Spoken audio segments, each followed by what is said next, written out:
Ladies and gentlemen, welcome back to the Crossover Podcast. My name is David Shylock. If you can't tell by the background of this specific episode, I have changed locations. And if you hear dogs in the background and everything else, welcome to the scuffness that is going to likely be my house as a whole. Yeah, they're just in the background. So I'm back in Pennsylvania for the next right around month and a half until probably mid-January after January close, just to get some time away, spend some time with family for the holidays, and just kind of go from there. It's interesting to be back home. I mean, we do it every year, but COVID specifically has kind of changed the way it feels to be home. It definitely feels better in the sense of having more space than New York. The one criticism that will always be levied against New York City is that we are not meant to live in our homes for an extended period of time like we currently are.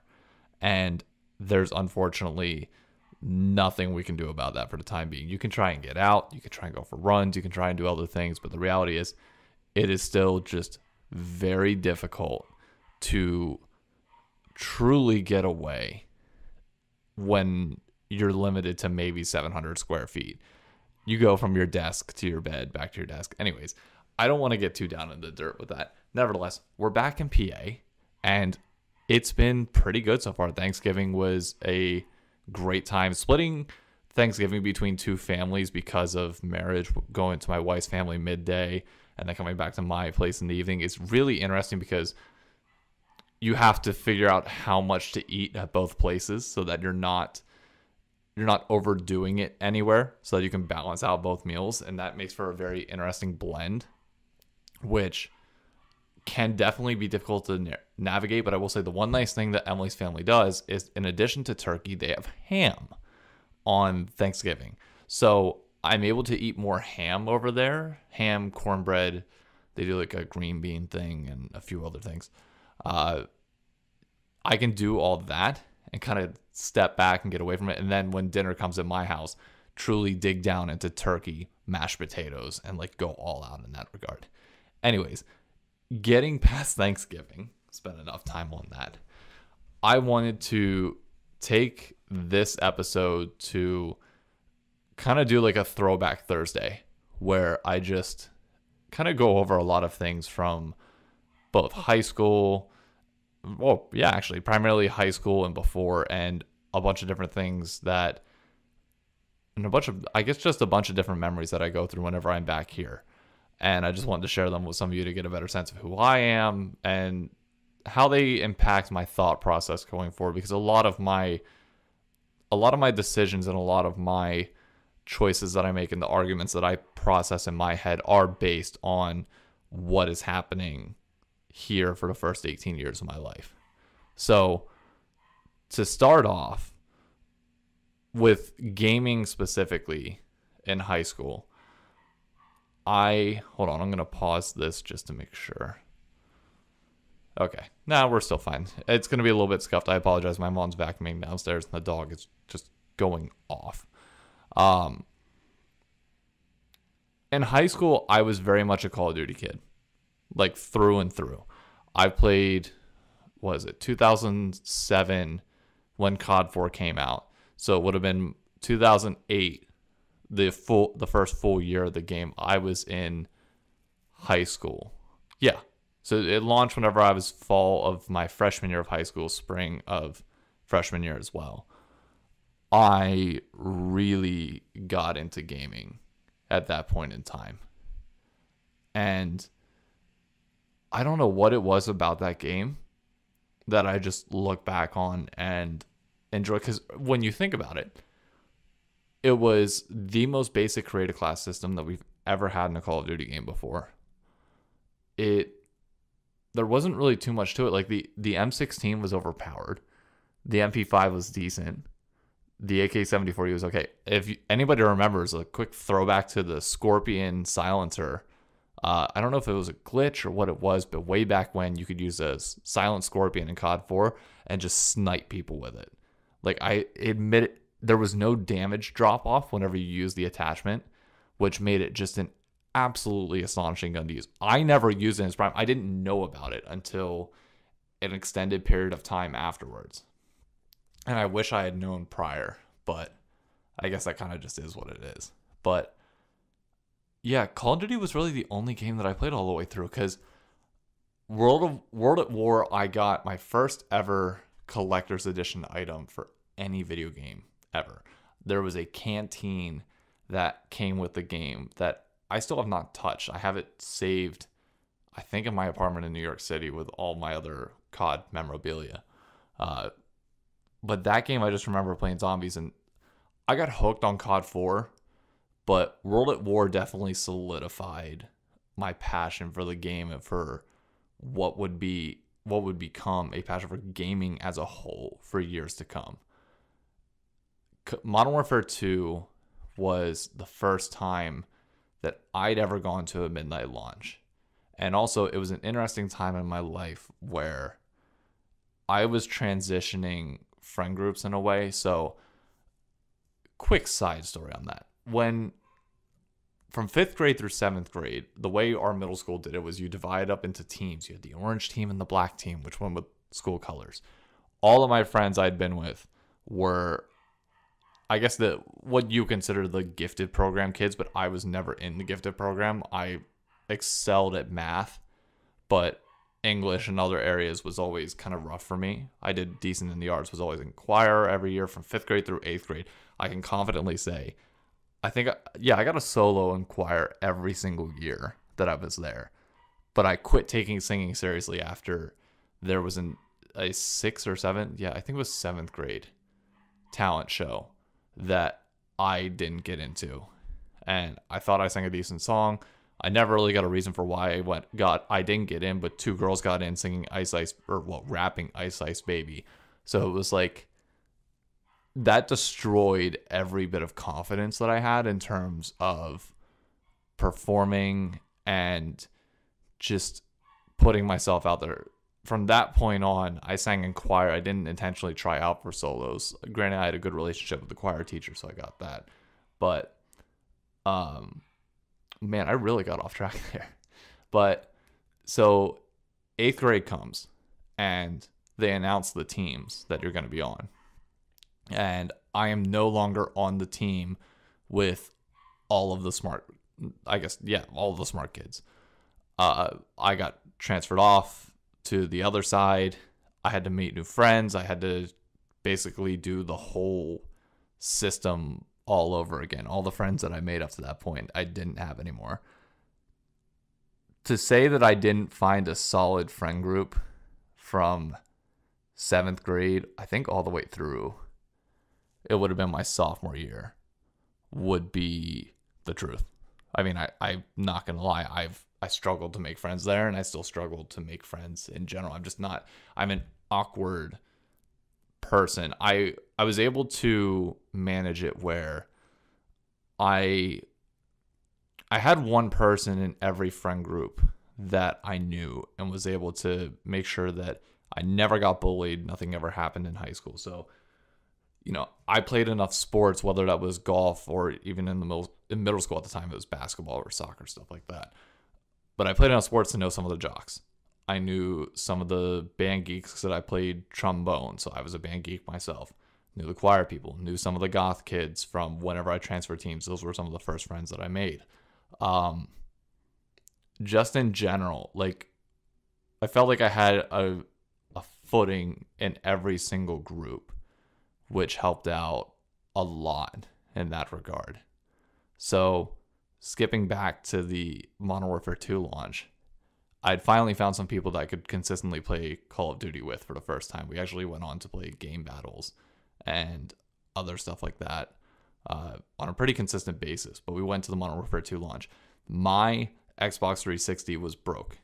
I remember going into my parents' room, literally not crying, but pretty much close to it, and begging them to get the credit card to get the fix for it to send it out to Texas, I think it was at the time, to fix the Red Ring of Death, which you can imagine for a 9th grader is an existential crisis beyond all imagine, or 10th 10th grade or 11th, however old I was at the time. Oh my God. I remember panicking for no damn reason. Anyways, so we go to the Modern Warfare 2 launch, and we get there at like 8 o'clock at the mall because Dustin, and I forget who else went with us at the time, but somebody had a relative that was over 21 that was going to get the game for all of us, despite all of us being fairly underage. But everybody at the mall was cool. And we hung out. We would get to play the game early a little bit. We got to do some 1v1s on Rust before that was even a thing. It was just a blast, like an absolute blast. My dad ended up coming at 11 o'clock saying, hey, do you guys need food? I'll bring some food. So we're like, yeah, why not? He shows up to the mall. There's like 400 people there at this point waiting to get the game between GameStop and EB Games, which was like 20 stores down. And he just brings in like 9 pizzas. And it was what I would consider, that and the Modern Warfare 3 launch were arguably the pinnacle of in-person, non-competitive gaming for me, where midnight launches were at their prime. People enjoyed going out, playing the games. People enjoyed just the spectacle that was launch. And some people might even be young enough to not remember that launches were on Tuesdays. Like, this was a Monday night into Tuesday thing. So, doing all this, you still got home at 1 a.m. I then still had to go to swim practice the next day. So it's not like I fully got to just sit back and enjoy it. And I apologize, my wife is now also vacuuming up here as well. So this whole episode is going to be a little bit interesting off the top. I honestly can't, thinking back on it, there weren't many games that I played outside of Call of Duty. Like, I played Assassin's Creed, which was a phenomenal game.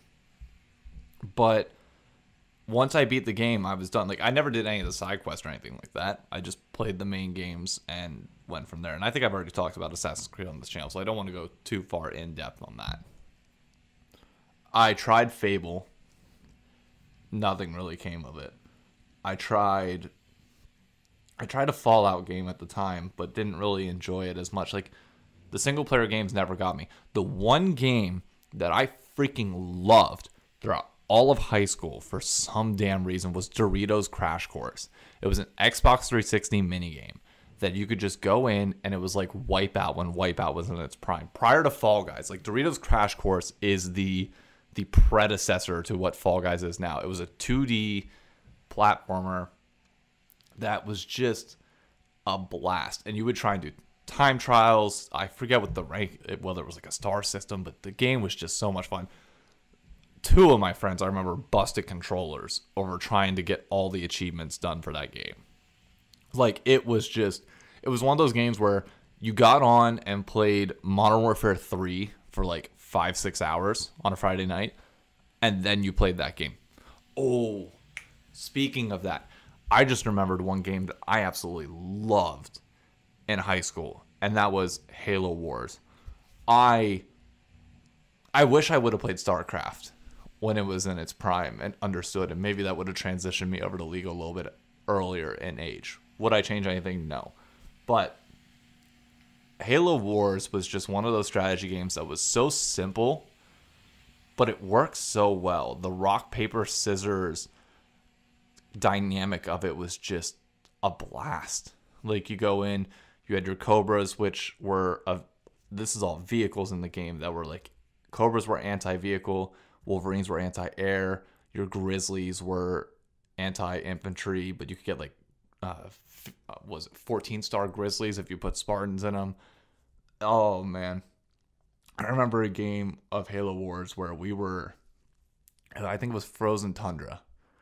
We played for a total of like 4.5-5 hours.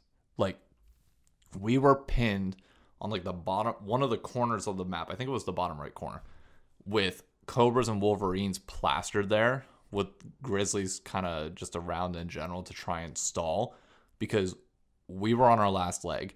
They couldn't get all their stuff together to attack at once, So we were able to hold them off for a little while and then get back to it.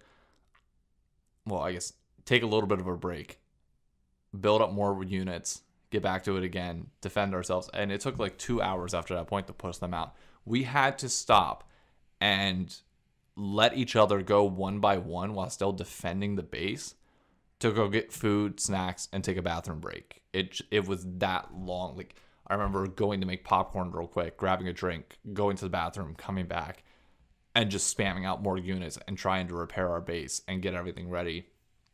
And I don't know if the other guys just gave up, but to 16-year-old me, that meant a lot. And like, that was so much fun. It was competitive enough to the point where you still wanted to win and your rank mattered and getting the experience mattered, because generals in that game were looked at really, really well. And I think that's like the dawn of the prestige mattered for me, in the same way that like the COD 4 10th prestige level 55 mattered. I don't like it. There was no rank play in any of the games that I played back then, but you still always strive to be the best in those, even though I was never going to hit that, just like I was never going to hit the best in any sport that I ever played in high school. You still always wanted to hit it. And I don't know, those were just good times that I hold fondly, but I'm trying to think whether they stack up to some of the gaming experiences that I've had now as I've gotten more consistent gamer friends, as I've gotten to know people on the old Optic Discord and now NRG Discord.